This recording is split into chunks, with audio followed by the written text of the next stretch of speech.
Welcome to the Internet History Podcast. I'm your host, Brian McCullough. Elizabeth Osder is one of those digital media veterans whose entire career has spanned the entire web era, from bringing the New York Times online, although she did get her native New Jersey online first by launching NJ.com a few years before, all the way through her continued work with any number of digital media companies through her consultancy, the Osder Group. In between, she has some amazing stories about working at Yahoo, launching the earliest of multimedia websites for people like the Rock and Roll Hall of Fame, and the fallout of the dot-com bubble. Please enjoy this great conversation with Elizabeth Osder. Elizabeth Osder, thanks for coming on the Internet History Podcast. So nice to be here today. Thanks for having me. I can't resist because this is really an interesting story. But let's begin with back in 1974, in some capacity. Yes. You were the first girl to legally be allowed to play in Little League? Yes. I'll give you the quick Sure. rundown on that. First of all, those were the years of Title IX Right. and a lot of women's movement actions. And I had a very interesting experience because I wasn't the kid who went to court. I was the first legal player. So I was the beneficiary of a legal action that took place in the state of New Jersey, and a young woman who never actually got to play because she aged out. So I had a very unique experience in that, you know, you always think of these stories like that there was a big fight, and then there's the hero moment, or you think of the Bad News Bears, and you know, there are these metaphors. For me, it was a simple gift of somebody not saying no for something I wanted to do in my life at that point. It was the grace of the fact that the law changed, and all of a sudden, when I was aging in at 9, I could go to the tryouts that spring with everybody else, like my brothers had before me, and get a chance to play and get on that team.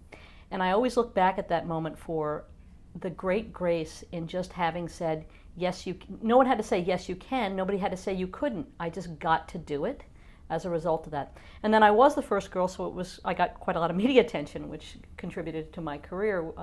I was on the front page of the New York Daily News, which was the largest circulating paper in the U.S. at the time, under the headline, "Guys Are Playing with Dolls." And I saw my picture in the paper, and that probably led me to love photography and to later become a photojournalist. And so there are many things that happen when things happen to you as a kid that define the rest of your life. And I loved baseball, and I'm still very close to my teammates today on Facebook. And I had a different experience than you'd think, but what I take in my life now for anything in gender issues with women or diversity, all those things, there's so much noise out there. You've got to fight for a right. But when you can say yes to a kid or to somebody to do something that they just want to do based on the fact that they're passionate about it and it's what they want to do, and not say no because you're a girl or you're this or you're that and the other, you know, that's quite a beautiful thing. And so that's how I look at that experience. Well, you grew up in New Jersey, right? I did. I'm a Jersey girl. So your mother was a graphic designer. Did that also contribute to your maybe interest in media? Yeah, I think, you know, being around design, it was production, so you were making stuff. I had two interests. I was interested in media, production, making things, books, writing. I would build all kinds of things, and she had a lot of supplies. But we're talking about like tangible. You're mentioning supplies. Like this isn't like, oh, she's designing on a computer. No. Let's roll back the clock. You know, it's like the screen is getting blurry, and we're going back in time, and things are moving slowly, and you know, it's on film. And here I am, my nickname was Bitsy Osder, and I'm sitting beside my mother at her drawing table, and I'm making little balls out of rubber cement as she's putting down lettering on a page and building mechanicals, which were the boards for something that went to press. And I'm going with her to the print shop and sitting there like as she's working with the print job, and we're seeing it come off the press, and I'm smelling the ink. And I'm getting a sense of that you make something. And those processes around making things, I think, are a lot of, I don't know, what's changed in the world now. The processes are different. They were physical. You had to wait. Something had to dry. You know, you had to line up all the materials. And that's really the difference, I think, between the world of the 19th century production process and the digital era today. That's the fundamental thing that shifted. The tactile part of it. Yeah. Yeah. But, you know, there was a lot of good stuff involved with that. You could throw the little rubber balls at your brother. You could, you know, there's good things. You can make all, you know, if you made a paper airplane or you're building a little house or something, you had all these, you had great tape and things. And so we had a lot of good supplies around the house. So you, that leads you to becoming a photojournalist. Is that what you went to school for? Well, I mean, people's careers evolve over time. I think what's interesting is the themes that happen. The passion photography came then, and I was always known as a photographer. So if I went through, you know, high school and college, I was always the photo editor. I always had a camera. I always had to have a dark room. I was always had my hands in back to the old days, in the developer and the stop bath and the fixer under the red light in a dark room by myself making things. And so I actually got out of college. I went to Mount Holyoke College and I studied history. And that's one of the reasons I love being here, because I think history is really, really important. And though it's a short time, there's a very important history to the world of the internet. And I always did photography. I knew it's what I wanted to do, but eventually after a short career when I got out of college in political fundraising and also the production, I actually ran printing presses and did some other interesting things. I helped form America's first telemarketing union and things you do out of college. It was the 80s. We were activists. It's now going to be the 2016 through 18, and I think everybody's going to be an activist again. It's going to be very familiar. But yeah, so I went back to school to the University of Missouri to get a master's degree in photojournalism with the hopes of pursuing that career. And the great gift of that was that's where I discovered the internet. So many people, and this is important for the context, but so many people in the 90s on the show have said, and obviously some of us remember, your first, the only way that you could have access to the internet for a long time was at a college, at an institution. There were, you know, things like AOL existed and Prodigy existed, but that wasn't really the internet. So this is a long way of me getting to describe for me your first experiences with the internet. Yes. Well, actually, it was a bit of a saga, because I went to graduate school and I actually started out at Indiana University in the journalism school there. And they had some rocking computers. They had Next Computers, which was the company Steve Jobs went to found when he left Apple for a period of time. And they were just like the most amazing machines. And they had the internet. So, you know, we had a computer lab with network computing and email. And there wasn't any place to go, but you could do a lot with that. I actually ended up transferring to the University of Missouri because I wanted their photo program, I decided. And there wasn't any internet at the University of Missouri, so I discovered it in Indiana. And I was from New Jersey, so I was driving my old Toyota around these Midwestern schools, you know. And so anyway, I loved the internet when I got there, and then I got to Missouri and it wasn't there. And it was mind-boggling to me. And so I had to go out and route around the school and find the library where there were computers and begin to piece that together. I'd also bought a computer in Indiana, so I had my own setup. So I had my 2400, you know, baud modem and so forth. So my first experience was just being on the internet, being able to telnet and move around. And as somebody who loved information and data, the ability to move data around. I mean, two great stories I love is I got to Missouri and I had a friend there who I'd known in college, and I explained the concept of email to her, and she didn't understand it. Nobody understood it.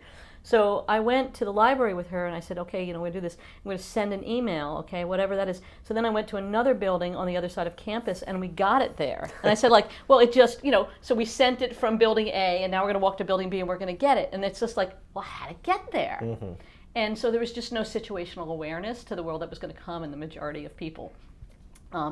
So at Missouri, you know, eventually I found my way to doing those things, and there was no network then. So when you think about the internet, the supposition for it is that it's a networked environment. So really, what you had was a digital environment with, you know, short hauls to specific functions to a server or something, or there. And so we actually did some great projects when I was in school with digitizing media. I did actually podcast sort of style stuff with stories behind stories, interviews with the great photojournalists. Well, this is like also the CD-ROM era, right? I think. Oh, yeah. So you producing multimedia. Multimedia CD-ROMs. Yeah, that was it. So you couldn't. It wasn't networked, but you could take a package and you could combine audio, video, photos, and text, and you could create environments and stories. And so the theme was a lot about the story behind the story in terms of great journalism.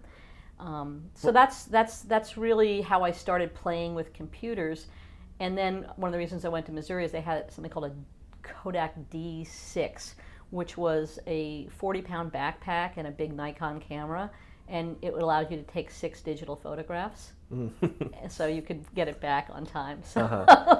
Well, that's a theme that has come up again in these interviews. The people that were working in multimedia in the early 90s, when the web comes along, they've already got these skills that they're just like, oh, well, we'll just transition over to this medium now because this is all applicable. Like even things like Voyager, like the big company here in New York. Oh, yeah. I remember I spent a lot of time at Voyager. Well, that seeded so many of the people that went on to start the companies that were Silicon Alley and things like that. Right. So that sense that it's sort of like people were training in these skills, and then the web comes along and you're ready to go. People like you. And in many ways that is the history, and people should look always today for, what are you doing now? It's ultimately with jobs, it's your transferable skills.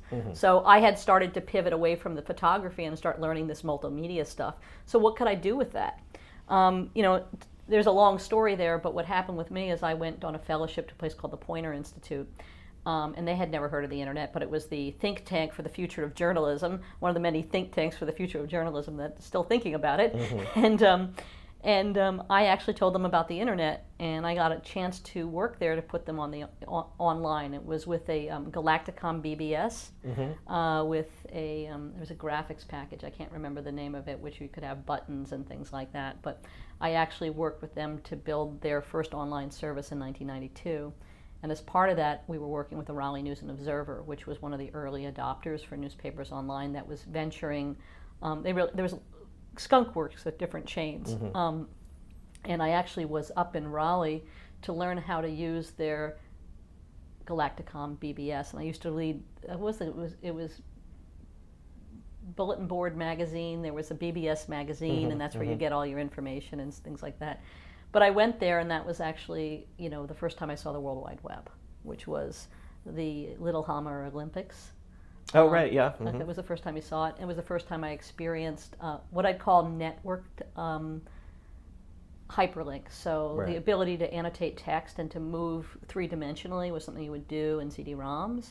In multimedia, you could navigate space. There's a sense of information architecture of taking a taxonomy and kind of making it 3D. But then you were actually able to do something that was different, which was to do it with almost live things far away and to pull assets from other places. And that immediately made the light bulb go off in my hand. The sense that, you could travel the world without leaving your seat. Telnet did that for me in some respect, which is I could telnet to a computer in North Carolina or France and look for some data in a library, which was a sense of that you could transcend time and space within, from your living room, which was incredibly exciting. I mean, it was a high that I could experience alone in my, my apartment in Indiana that nobody could understand, And because I was a history nerd and a data nerd, I would do it. I'd telnet around and look for document citations on other computers just for the sense of getting in.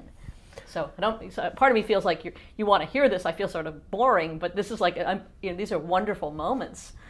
This is what the show is best at, is remembering these tiny anecdotes that paint the picture. But okay, here's another thing that I love: these tiny anecdotes. That if you're 24, 25, fresh out of college in the early 90s, it's this moment in time where just by virtue of, oh, you're young, then you probably get this new stuff.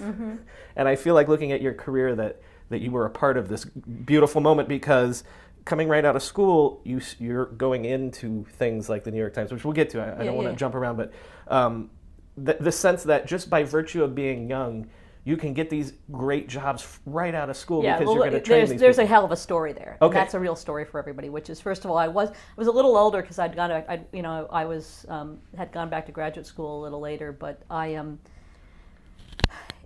always joke that I went from an unemployed photojournalist. The truth is I wasn't the best photojournalist. I was going to be an editor. I just love pictures, and I kind of thought, this is something new. I got maybe a better shot. When you used to apply for a job, an internship, when there were newspapers around this country, you'd start with an internship and you'd build a career through a network of tradecraft that would bring you up through your career, which just doesn't exist anymore. It's heartbreaking.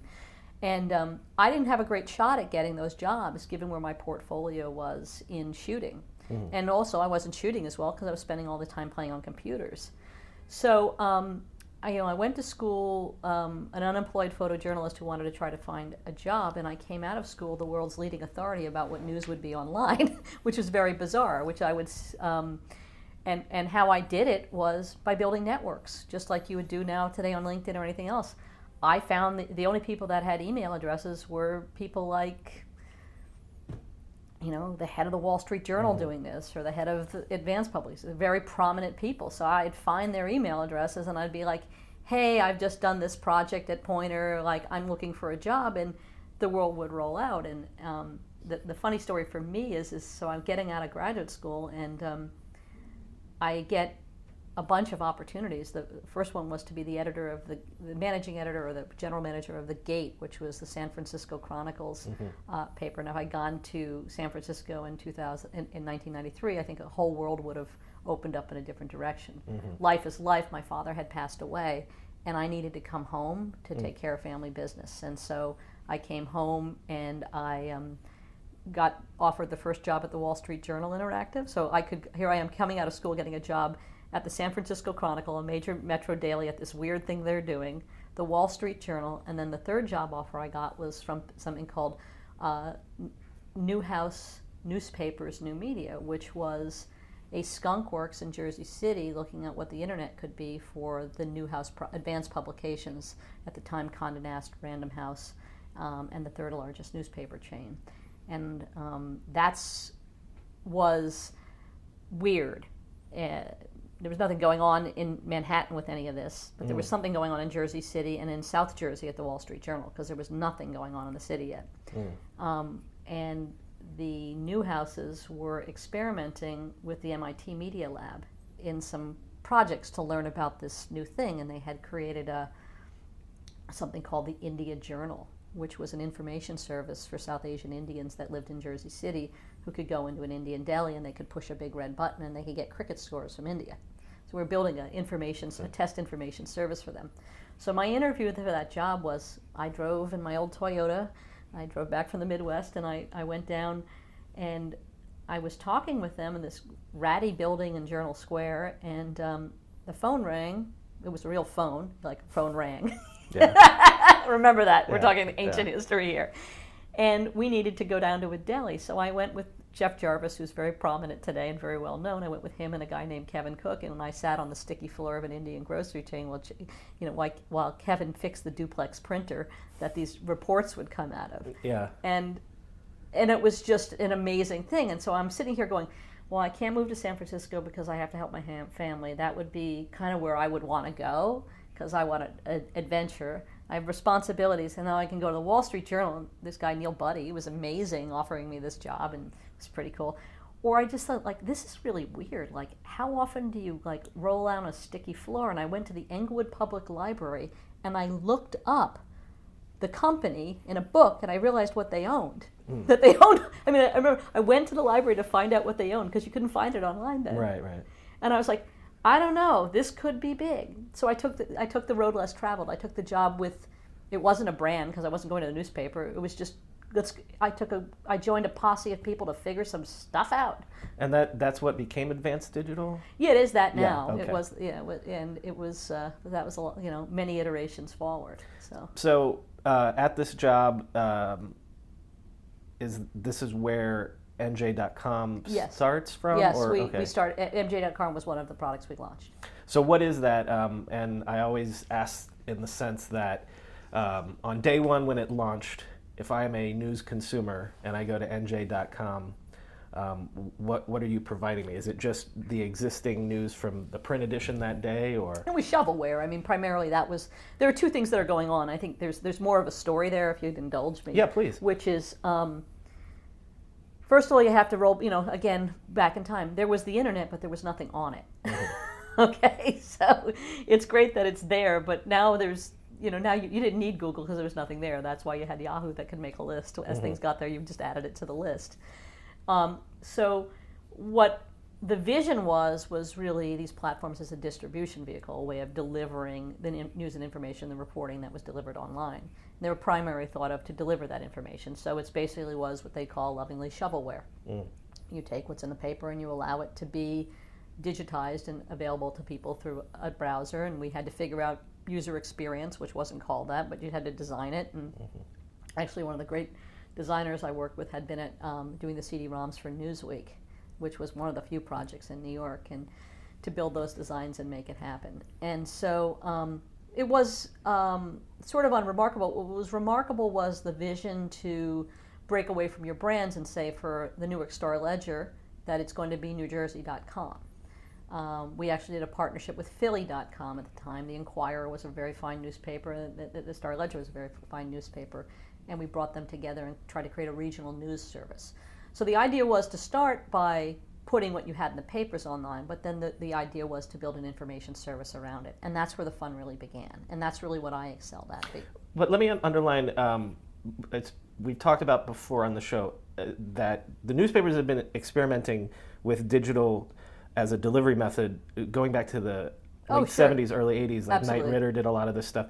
But it was always about just it being a different delivery mechanism, about eliminating the team of trucks that have to go out and deliver the paper physically. They weren't thinking, at least at the beginning, of like a new medium. It was primarily about this new delivery system. I think that CD-ROMs and what Voyager did, quite honestly, in terms of people's vision, had a picture of what you could do in this medium. You didn't have the bandwidth for it.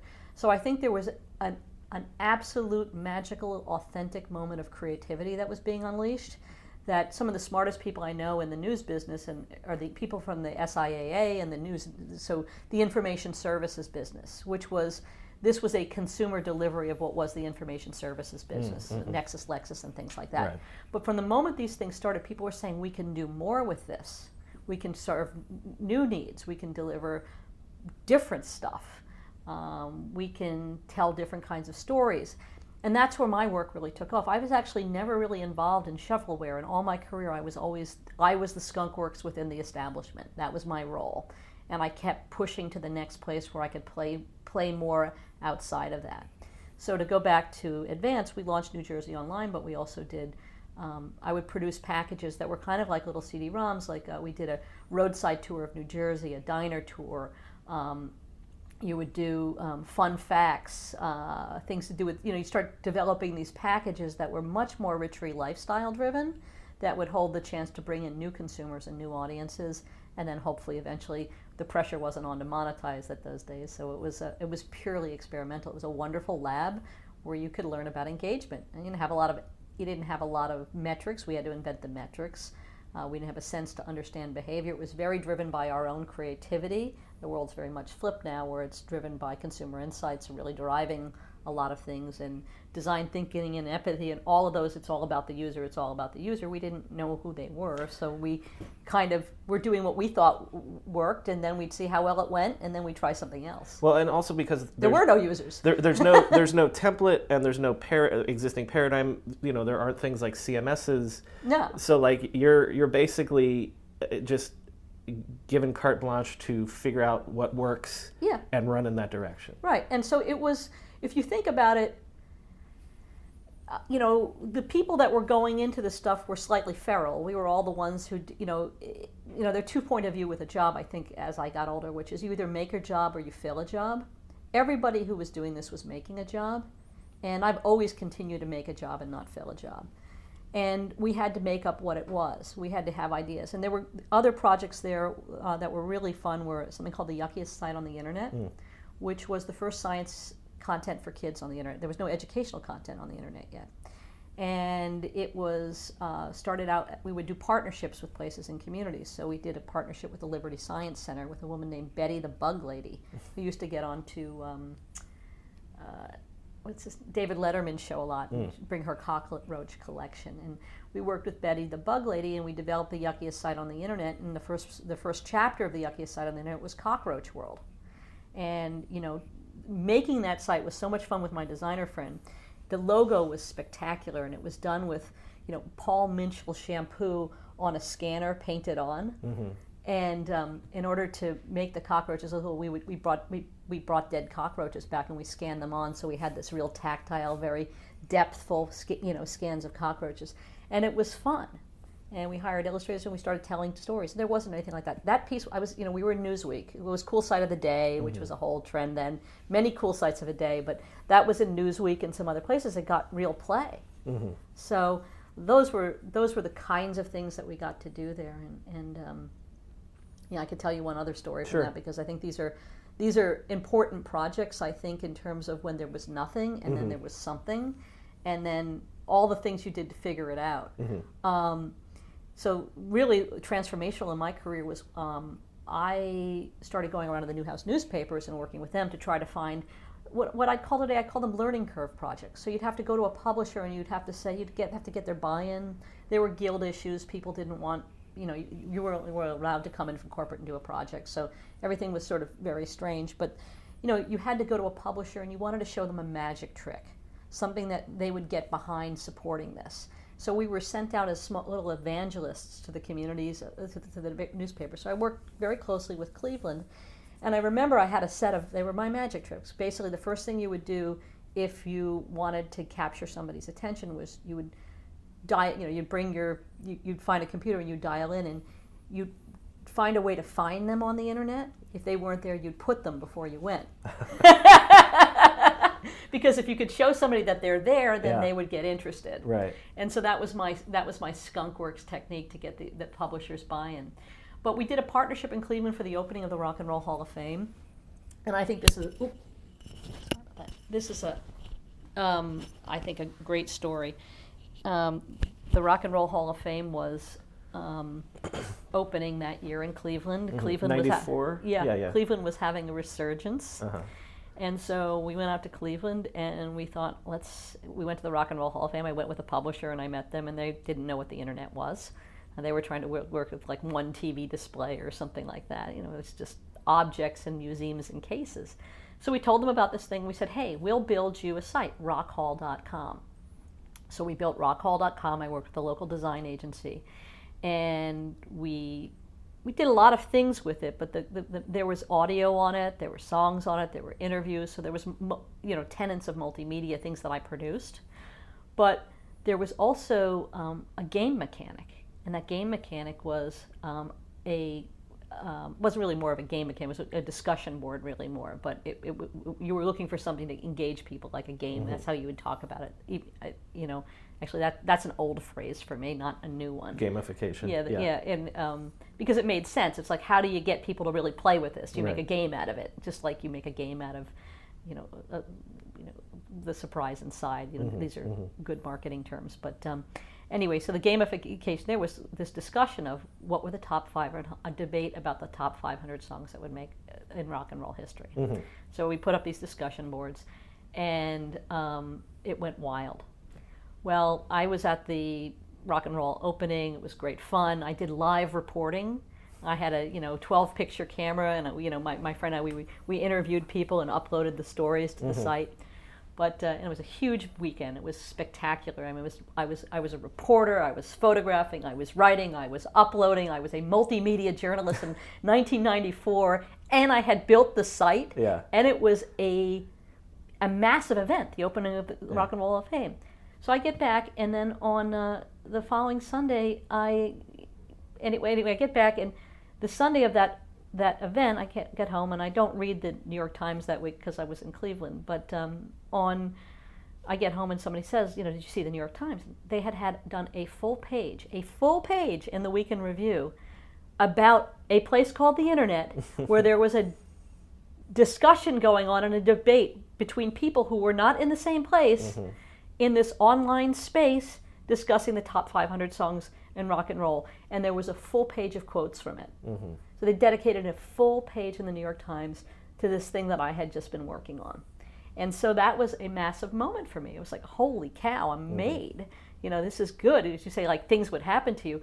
But then it got better, because Monday I went to my office and the phone rang, and it was Kevin McKenna from the New York Times saying, we understand you did this work. Would you like to, we need to launch a website. Would you like to come and talk to us, and maybe, you know, about what you've done, and we'd like to learn from you. So I, you know, take a day off work and I go meet with them. And here I had turned down the Wall Street Journal, you know, 12 months before, and was crying about not going to San Francisco.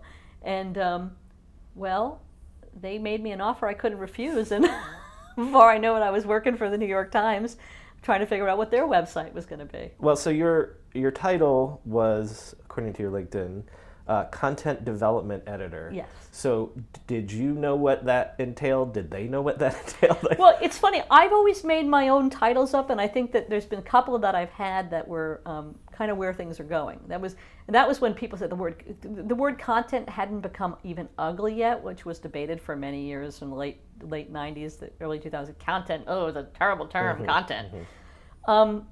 I had been doing content development. I made up the title.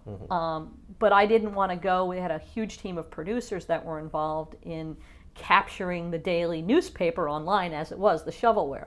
My job was to develop new content for them, to find new ways of storytelling, as you call it today, and open up new channels. And so that's, again, where I had the fun there, which is, and they're terrific people who were producers who were involved in that.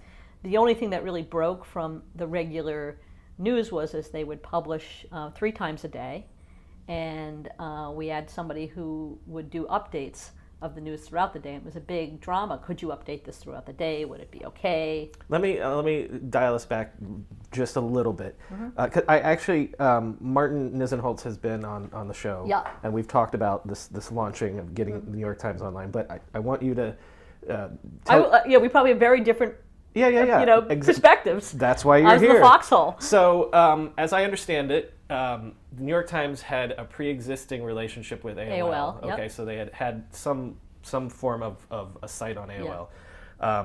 When you get there and they've made you this offer you can't refuse, what is it that they're trying to do, and what are you steering them towards doing? Well, there was the AOL site, and quite honestly, a lot of really good work, just like CD-ROMs was done on AOL sites. There was a lot of capabilities there that you didn't have on the World Wide Web, like uplinks live to the space shuttle and things like that. So the AOL folks had a lot of great experience.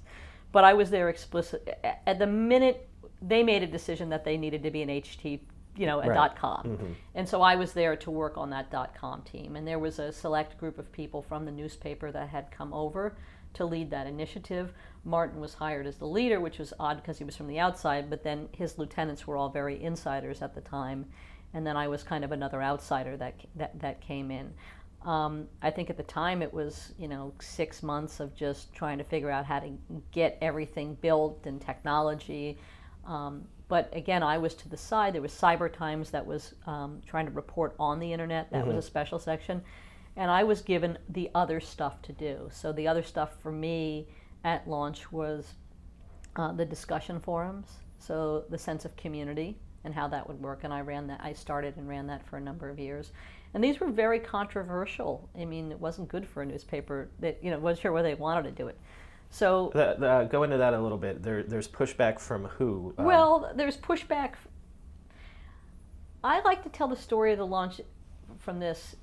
When it launched, it was like a postage, like a picture of the front of the New York Times. It was very controlled with a font. It was a GIF. It was one picture that was laid out in art and put up there, and then the GIF was mapped to the URLs to the stories. It was very rigid, very to the times, very true to brand. Some of the fun, and it was kind of strange to us who had been building, literally scrolling different kinds of things. It was restrictive. We were kind of upset, those of us who had a little bit of experience. And because it wasn't going far enough. it wasn't going far enough, but it wasn't really useful because they didn't. So if you go back then, just to be inside baseball, like if you don't have reference tags for the image, if the image doesn't load, what do you get? Right. So like knowing to do that. Yeah. And to have, there are links in beautiful Timesian font, but to have an alternative for text navigation. So actually, one of the things I was really proud about, and it's forgotten, no one would care, that this guy Will Tacey and I were like, you guys are like really we need alt tags, and we need to put text navigation if it doesn't load. And if you had been actually building and making stuff, that was the most important thing. You were getting a sense of the user, that you had to have some empathy for them. If the graphic doesn't load because you're operating at 2400 baud, you got to have something that works. So text loads first. And so we got, like the night before the launch, we actually got them to do that. But it was, like anything at times, took a really long time. So I did the forums. I did a whole lot of different kinds of special projects when I was there. But the forums were probably the ones that I was most interested in, I guess, as I look back, most affected my career and where I would go and what I learned. Okay, when I interrupted you, you were mentioning that early on they're publishing 3 times a day. Some guy comes in and like loads new content or whatever. Yeah. Are you there long enough to see the evolution of, well, wait, this is a 24/7 medium. Maybe we can actually break news online? No, I was long gone. Things move slowly. I'll tell you the story of, I think that would have been a much later generation. It was fairly controlled at that point. And there really weren't any competitors forcing anybody to do it. You have to remember that the Times at that point, before there were, the stature of a newspaper like that, it was a big debate to change the format factor. I mean, I always used to laugh, like the page 1 meeting, it was 18 white guys sitting around trying to figure out what to put in the upper right-hand corner of the newspaper. I mean, right. It was fairly formal. And I remember when it was big news that the Times had a color photo. Well, that happened. That did happen before I left. As a matter of fact, one of the reasons why they didn't care about the internet site was the entire company was moving to bring those color presses online at the same time. So that was the major investment at the time, the color presses, and it was a huge day when the Times went color, and it was sort of like, we were very much an afterthought. That was the major investment in the company at the time. So 2 questions about that. Number one, is it also like what your experience was with NJ.com, where you have a certain amount of freedom because they're not paying attention to you, that you can experiment? Yeah. I had a particular job where people weren't looking too closely at it. What was the content development editor? And I was essentially the business development person. So if anybody came with an idea or a partnership, I had to vet them, figure out what you could do with them. So I worked with the guys from Steve Johnson and from Feed Magazine. Those guys. Stephanie Simon. So I don't know if you've talked to them. They're awesome. Her, yes. But we did a partnership with them. So I worked with them to produce a microsite for them that we produced together. I hadn't thought of that in years. And so those kinds of projects. But I'll tell you a good story about the forum, which I think can show you the mindset of the time. So there was a 10-part series called The Downsizing of America, which is kind of everything old is new again. That's why we have to study our history out there, all of you listening. Yeah. And it was one of those big, every paper has they line up their guns to win the Pulitzer every day, and they do their big investigative point. They put a lot of resources against it. And it's very fine journalism, and it preoccupies things quite a lot. So the Downsizing America was rolling out in a series of 9 or 10 parts, and one of the things that we fought for was to actually have a compendium of comments. So here I'd done this, these comments on the Rock and Roll Hall of Fame that got me the job, but then to try to stand up the same kind of thing, I had probably had to work for almost my first 9 months to stand, to get to stand the same kind of thing up, because it was so alien to the culture. But we convinced them that it would be good to put in the newspaper a little thing, if you'd like to comment on this, go to this URL and you can do it. And so we did that, and so the stories ran, and the bulletin boards began to fill up with all this great stuff. But unlike when they were looking at the Rock and Roll Hall of Fame, nobody really cared. So I would read these things lovingly every day. and I'd print out the best of them, and I'd put a highlighter across them, and I felt like I'd walk down. We were in the Hippodrome building, and I would walk down to the newsroom, and down on 43rd Street, and you kind of walk around the newsroom and go like, does anybody care what the audience is? Here, anybody care what your readers are saying? And nobody cared. It's what I cared about. Yeah. I was a young kid, youthful exuberance. I cared. It was the most important thing to me. But the most for all the things, and there are many projects I did at the New York Times, my simple proudest moment was in the second to last piece of that story. They went back and did follow-up reporting with one person from those discussion boards, and that the actual form factor of that story, that was their Pulitzer attempt for that year, was impacted. The actual story that was printed was impacted by some discussion that happened online, and the dots were connected between the two.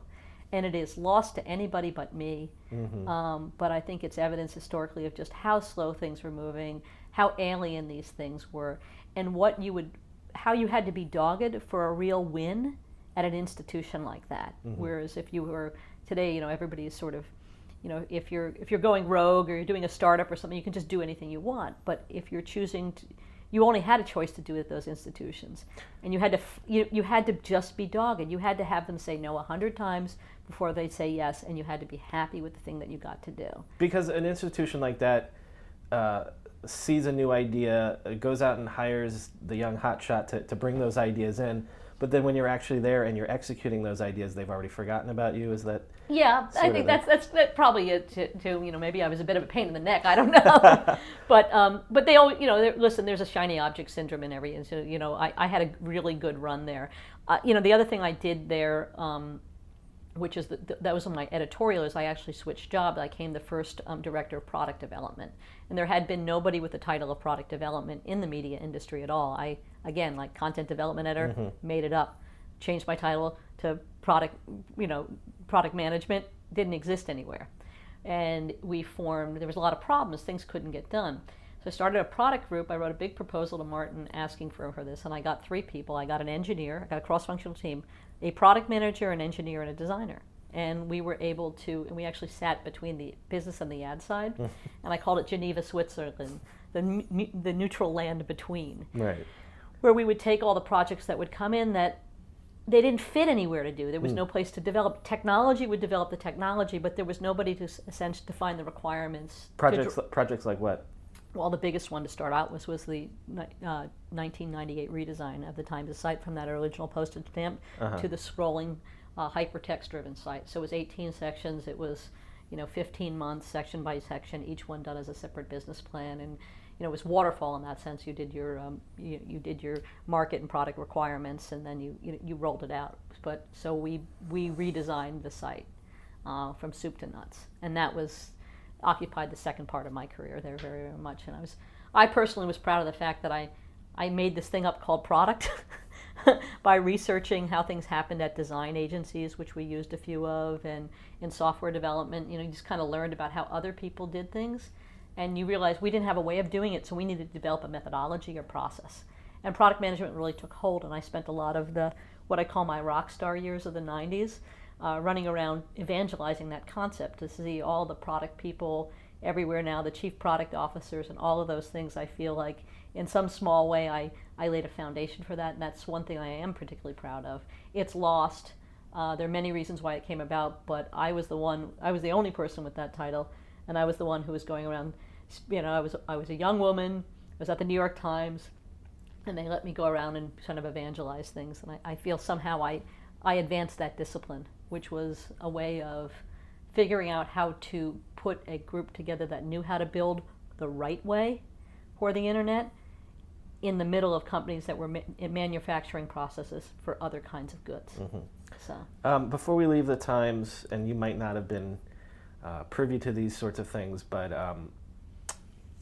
what's their thinking, and what's the discussion in terms of monetizing, especially because this is what you'll continue to spend your career solving that problem. What was the Times thinking they would eventually do to make what they're doing online pay? Well, first of all, I think you talked to the right person in Martin, who was in many ways we invented invented internet advertising for better for worse, and it needed to happen. I think there was an idea that you would have a seller, and we had our first salespeople who would go out and sell packages. We just didn't have a way of delivering it. I think it actually might have been really interesting at the time if I thought about what I'm doing now. If I think go back, if you take the current context for what I was doing now, I was Times T Studio. I was I was basically the content marketing. I was looking for. It could have very well been sponsored. It wasn't exactly sacrosanct. Some of the content I was doing, I wasn't exercising big journalism muscles. I was trying to do things that would attract new audiences. So I think that sort of the studio content model is what that was. I wasn't much in it because the strict ad edit wall. I was clearly on the editorial side, and when I went to the product team, it was a neutral space between. But ad products were, they were establishing a rate card and selling pretty formulaically. Where we did some more interesting things, I think, were with partnerships and business development, doing projects with Microsoft and other kinds of businesses that. Well, they may not have been money. Sometimes there might have been money. There would have been deeper projects. I don't remember how much monetization, but there was certainly distribution attached to it, which is if you could work with Microsoft IE5, then you could get distribution. So I was doing more things that would have resulted in audience development.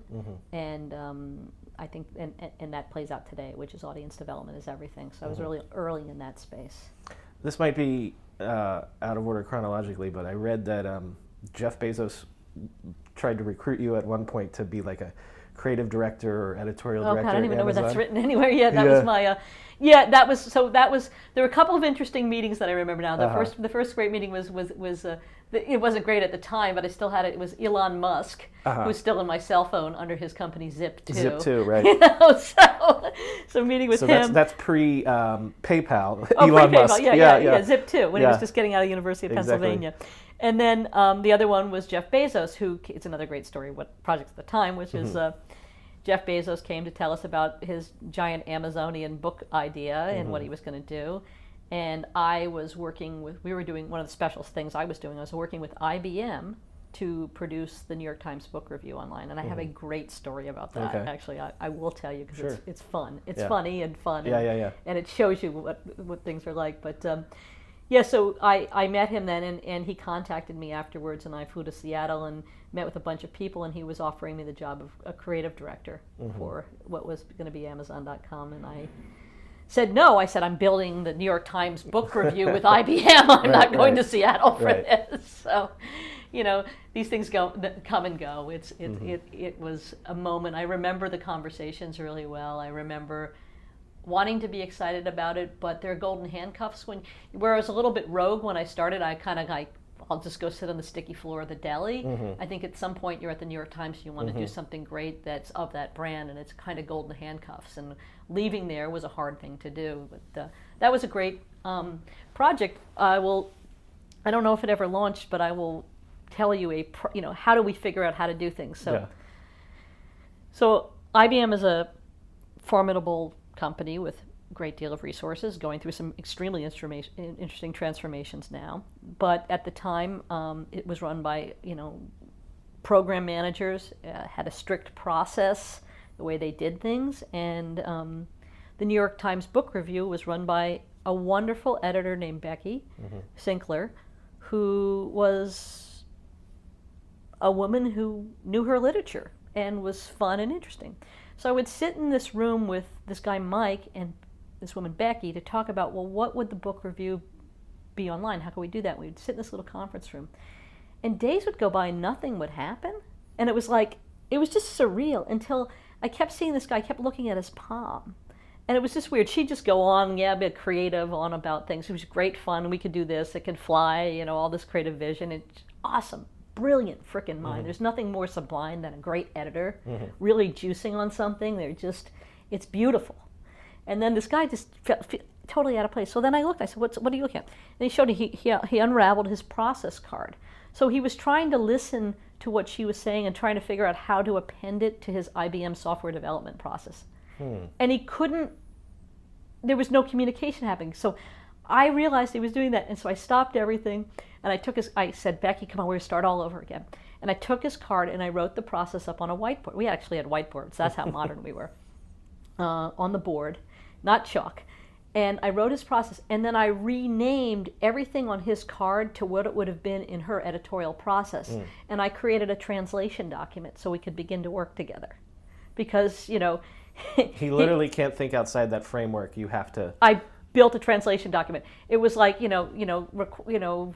requirements gathering or whatever it would be in their card at that time. And I was just like, well, Becky, that's like the creative process where you just brainstorm all the things. Or you think about all the ways people read the book reviews. Sometimes they're sitting on a stoop, sometimes they're lying in bed, and we just worked it through and came up with the prototype. But that translation document, that's the kind of stuff that I really jonesed on, was just solving a problem about how you got people to work together to unleash the value of this new medium. And it was very different than having been the business head or Martin. It was just on the ground trying to think, how do you take the brilliance of that editor and lock them together with this wonderful new medium and make something interesting?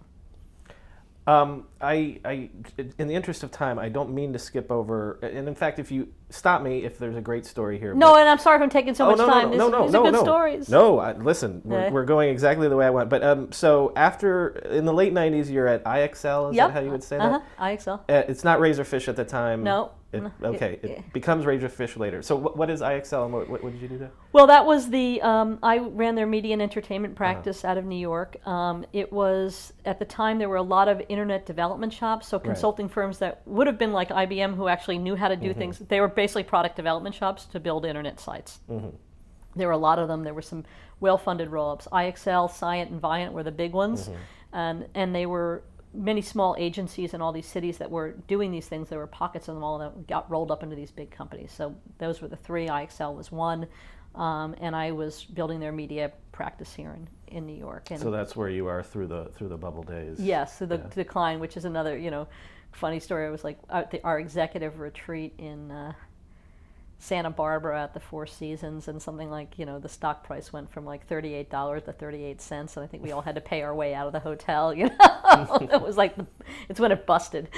If you could, because I'm trying to collect stories of this, just any memories you have of the bust happening, and we go from here, there's money running all over the place, there's parties at Pseudo and all this stuff, and then one day it's over. So just anything that you remember of that period. I was super burnt out, and I have my own story of just like pretty burnt out. So you were ready for it to end when it ended? Well, I think we were all partying hard. We were having a good time. We were running. We were running with all of this. There was a lot going on. It was fun. So it was sort of the disco days or something. So, when I think back, I can't really.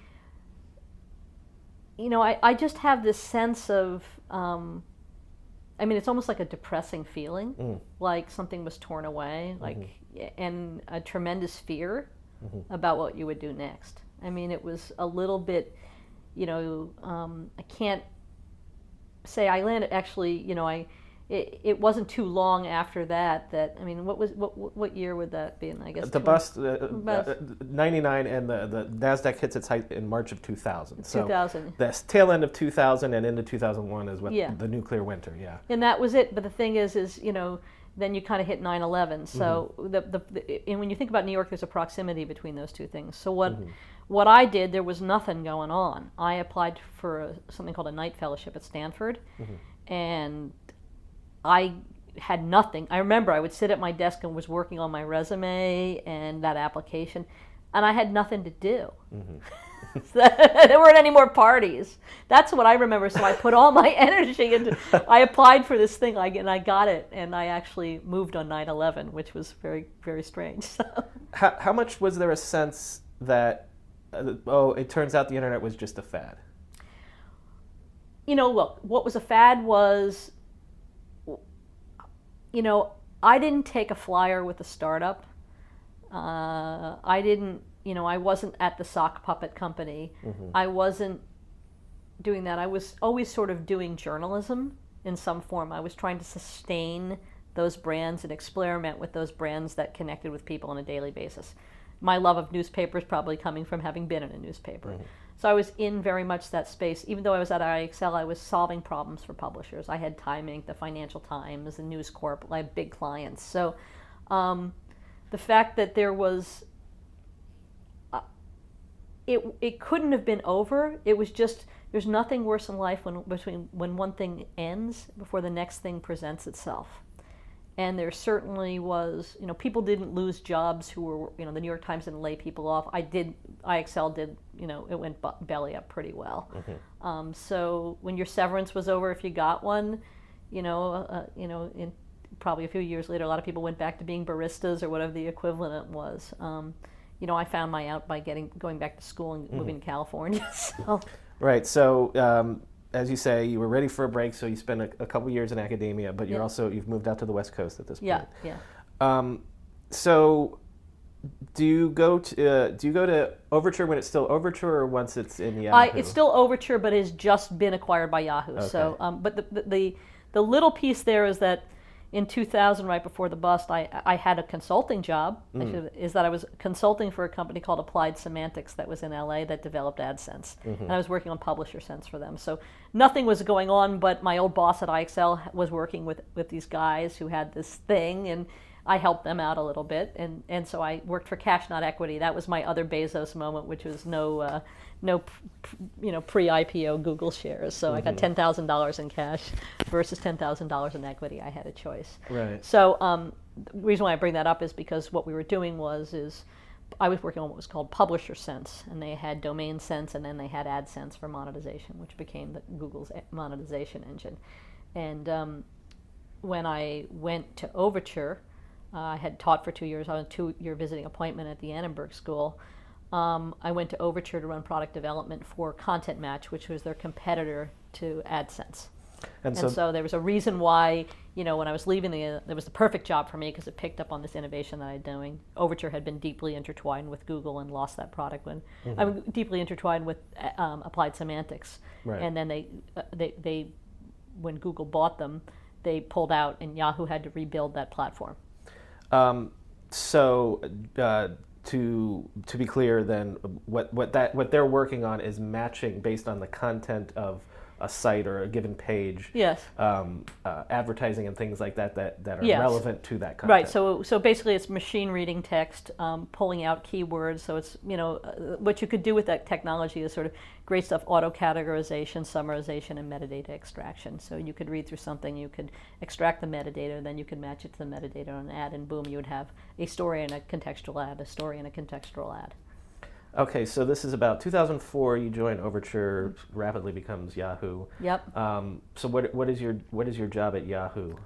Well, I was at Overture doing Content Match, and then I was like, I don't know about this. They're getting this. They decided to start the media group in LA, and this is actually a great team of people. So I decided, well, I have all this background in newspapers. Let me get out of this monetization stuff and try to go do the news business again. And so turned out that a guy named Neil Buddy, who had started the Wall Street Journal and had offered me that very first job. And then actually, when I went to IXL, he offered me another job as the head of product for the Wall Street Journal, and I turned it down and went to IXL. I said, three's a charm, Neil. Now that you're going to run Yahoo News, how about, if I leave Overture and come on over and work for you? And so we struck a deal, and at the time what was changing was social media.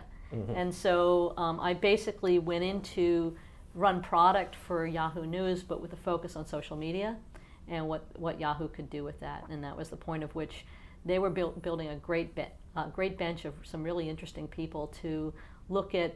They had Brick House, which was up in Berkeley. They had a lot of experimental labs, stuff that felt very much like the new houses when I first started. They were really interested in doing things, and we had this. Yahoo News was big. We had to do a lot of products there. I developed local news. I put local news on the front page of Yahoo. Did a lot of great projects there. Did something called YouWitness News, which was sort of user-generated content video submissions that competed with CNN iReport. So we built a lot of products there. We played with social media, whatever that was going to be. Well, that's an interesting time because this is when they're purchasing Flickr and integrating Flickr. People kind of forget, because I don't know how successful Yahoo was at it, but at that time, at the birth of Web 2.0, Yahoo is kind of in the mix. Oh, they're in the mix. Yeah. I mean, they were doing. I mean, Dana Boyd. All these people were researching them. We were really thinking about what does this mean. There was an intellectual side to it. People were curious about big questions. They were willing to invest in, doing things with coverage of events. So it was only not only the tradecraft of running your channel. They were actually interested in the larger problems. There was a group of some very bright people. I mean, CEO of LinkedIn was there, and so we purchased Flickr, a number of other things. But what was a little hard at Yahoo at the time is the famous peanut butter memo. Things were very spread very wide, and there was a rub between the media group that was forming under Lloyd Braun and the search group was under Jeff Weiner, and there was a lack. We started competing against ourselves in the company to get to do the cool things versus working together to compete against the market. So I think it became too internally focused. I can think of something like Flickr, and there I had Yahoo News, and I had the ability to use Flickr in really interesting ways, and to meet with Stuart Butterfield and other people. You go, and they wanted to do the same thing. They wanted to make their news site, and so it was those things. There's nothing to blame, but I think there were missed opportunities because there wasn't leadership strong enough to say, we have a bunch of assets. We have massive distribution with 40 million people on this news site. We have this great social network in Flickr, make something together versus giving everybody a chance to build their own enterprise. And Yahoo became too many siloed companies doing similar things. I think that really kind of ate it from within. I recently spoke to Gary Flake, who was on the search side. I love Gary Flake! And he said similar things, but I'm not trying to lead the witness here, but no.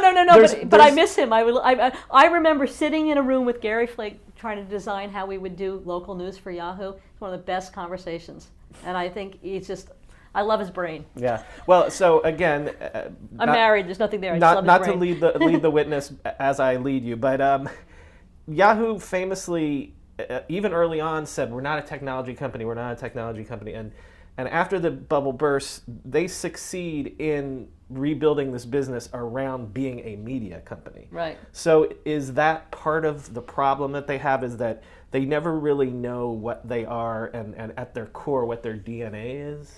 Well, it is slightly schizophrenic when you think of going back to the directory, where it came. I think Yahoo had to be a technology company at its scale. If you just think about the technology infrastructure to power that, it needed, and it could, with technologists, do things that nobody else in media could do. If you had media and technology collaborating and creating together.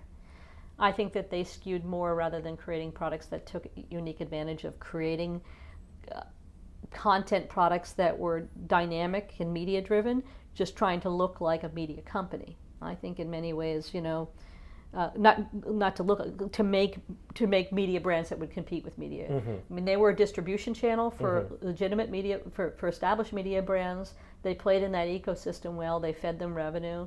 But when you start trying to create your own media brands, I think that was a problem. I think they were, I think it was a distribution company and a technology company first. And when I was doing media there, we tried original programming, we created stuff, but right, because this is the Semmel era, and he comes from Hollywood, and right, and actually Lloyd Braun was really, right.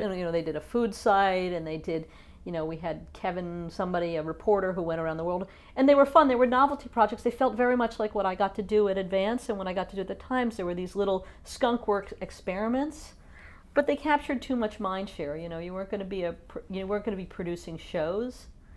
But if you look at a guy like Gary, he's a guy that I sat in a room with him and we made a product together that made it to the front page of that portal. He helped me understand how I could move that vision that I had through that engineering organization. And he probably doesn't even remember me, but it was a very important moment because you had to figure out how to get stuff done. You could use the technology to surface all of this content in so many interesting ways. That's how I always saw Yahoo. For me, it was a distribution platform, and you could use the technology to match in and auto-magically make topic pages, and you can annotate content with different things. So I wanted to use technology to do that, to append more metadata to things, to build more interesting taxonomies and ontologies, to help people navigate through existing content in more interesting ways. That was my vision of media. So what they did as a company is, we want to be Condé Nast or Random House or something like, Condé Nast or Hearst or something like that, or we want to be the New York Times. They couldn't figure out what they wanted to do. And I don't think you have a lot of people who actually understands that there's something magic between the two of those. That magic was what I had in my little product group at the Times, which is, okay, we need to do something different, so we need to work together and figure out what this thing is. So, to bring us to a landing. Yes, so, I could be here all day. It's a long story long. for the last decade or so, though, you've run the Osder group, and I heard you describe it as you're sort of a jack of all trades. I'm sure there's a million different projects that were fun, that were interesting, that you've worked on. But just if you were going to describe a theme of like what you've done helping media companies over the last decade, what is it that you're... Well, there's probably the overarching theme, I think, has been probably staying in a space where I was trying to basically evolve great brands to stay relevant and to use technology and content in what I consider interesting and right ways. And it manifested in probably sort of three business lines that I think are good stories. One is, I think I was a whisper of sort behind a lot of very interesting media leaders who I got to work with in publications, from The Nation magazine to Bill Moyers to Tina Brown and the launch of the Daily Beast. And so I got to work with some extraordinary journalists. My best one was helping launch ProPublica, which was, to me, to work with people of that. I said earlier in this talk that throughout everything I've done, I know what technology can do. I understand it, but I think there's such great grace in being a great editorial mind. And I think what's vacant from too much of content today is that kind of strategic thinking. Somebody who innately knows how to break a problem down and explain it to people and ask critical questions and know what to assign.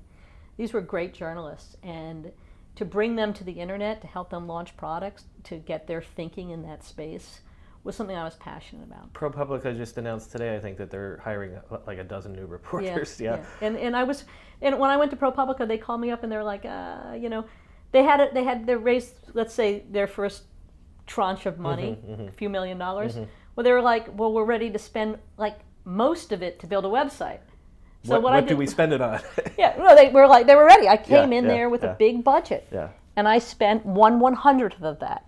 I gave them a minimum viable product, and I told them to take all that money and invest it into what is now probably their data journalism desk, which is what they could do to tell stories in different ways using the internet technology versus worrying about creating a publication. And it's a very small piece of their history, but a very there's mutual great appreciation for, I think, what I convinced them to do very early on too, and not to squander that money. And so those journalism projects. The other thing I've done a lot of hazmat work. Sometimes I think of myself wearing a yellow suit and rubber gloves, going into places where people have just been taken. There's a lot of money in this business. There's a lot of people who think they know, and there are a lot of people who don't have experience in doing it. I'm a craftsperson. I feel like I've moved up through a trade guild now, and I'm a master craftsman of making some things. And I want them made well and correctly. And you don't need to waste a lot of materials and be profligate if you actually know how to put one thing in front of the other. So that's one thing. And my best engagements are I'm working with somebody on where they want to go strategically and what they need to get there. I think ProPublica would have been one. So lots of different brands, lots of projects having to do with platforms, lots of projects having to do with partners. I've done a lot of work with agencies and brand newsrooms, and what I like is, my life philosophy is teach something and learn something every day, and all I want to do is continue to press into new places where I get exposed to new things and ideas, and in return for the privilege of seeing other people's world, I like to exchange for it the experience that I have, which is being a very efficient, smart strategist in what you should do in this space, but also an operating machine that can get you there pretty efficiently. Well, I promised you to stay away from the where's media going sort of stuff. But let me end with something adjacent, a question adjacent. I'm thinking of our friend Rafat Ali has thoughts along these lines. My question would be, in this age of silos of Facebook and Snapchat and content, and is there room for a successful independent media publication in this world of the silos? Can you create a company today that'll still be around 20 years from now and still be independent? Well, I always say the best thing about being asked about the future is nobody ever checks whether you're right. So that's why there've been a cottage industry of pontificating about what the future will be. I believe so, because I just I boil it down in the crucible to the fact that one very, very smart editor can figure out things that other people can't figure out because they have that gift. I think Rafat in many ways is that he's found a space and he's super serving it. I think it's less about, I think the issue more is not everybody can be the New York Times, and we shouldn't be a bunch of lemmings, and the New York Times can't even afford to be what the New York Times was anymore. So I think you really need to look at it in terms of underserved audiences and entrepreneurial opportunities to create media products that actually work for them. And that space is infinite, it's just not sexy. People need to know about things. We need to know every day. And there are a lot of successful B2B projects now that out there that have existed that are very suitable for the B2B information products that are easy to be B2C right now. If you think about things like Roll Call and Congressional Quarterly and things like that, their businesses have eroded in terms of subscriptions, but yet that information and data they have would be more easy to serve to consumers every day and maybe more relevant than a 3,000 story about what's happening in the election and in the world of our president today, and more into why don't you just follow a bill, see where it goes. Look at where your Congress, follow your congressmen, see what they do every day. I think that there's a lot of products that that 80% of the energy today is spent running after the same things, and the spaces that are most interesting are just not. There are real businesses to be built. They're just not. Nobody's having a big party about it. So, no, I don't think we need another general news site. No, I don't think people are hyper targeting now. I'm going to be for the richest of the millennials or the middle of the millennials. Look, we have a country of underserved people with information and education, and there's plenty of space. But not everybody can be a rock star and get rich doing it. It goes back to shoe leather journalism. Just back in ancient history, I'll end with this, which is, there was something called the California Job Box, which was a newspaper kit. And if you lived out on the frontier in the old days, you could, you moved to Montana and you wanted to be a rancher, or maybe you weren't so good a rancher, so maybe you wanted to start a newspaper. So you'd save up you'd send off the Sears catalog, and you'd get this box to become a printer for all the stuff that you needed. And so you'd set it up, and you'd go around and you talk to people and you start writing stories, and you'd set something up and you'd start serving a community with information, and you'd start at some point. I always ask when I think about this story, what came first, the ad or the article? I don't know what came first, but I know that somebody ordered that box and provided information in a community. Created the Bozeman Bugle. Yeah, exactly. And I think that's one of the saddest things about the internet is it's sort of it's middling everything away from local communities. I mean, you used to have Bozo the Clown was in every city, or there was always somebody. You could have a truly local version of it because you couldn't get the national version. And I think that local, it has a brilliant future. I think national brands like Patch and stuff trying to be like global local doesn't really work. It's a ground up thing. I believe in ground up stuff. It's just not a big business. So there's still room for it, but just don't expect to have a New York Times style operation or size newsroom or something like that. This is a country that's built on small businesses. Media is either a large conglomerate that's genericized and is like that, or there's plenty of room for small businesses. And I think that if anything, that's what I'd like to do, is have the same sense that a kid someplace can put up a website and people can start coming to it. He can still place AdSense ads on it. He can make a YouTube. I mean, if you look at all the YouTube celebrities that have come out of places. So I think there's a vibrant community of storytelling out there.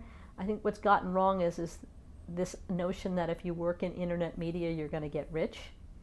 and it's going to be that an entry-level reporter job is, there's a lot of ways to make $35,000 a year. Mm-hmm. You just have to choose which way you want to get there. Right. So.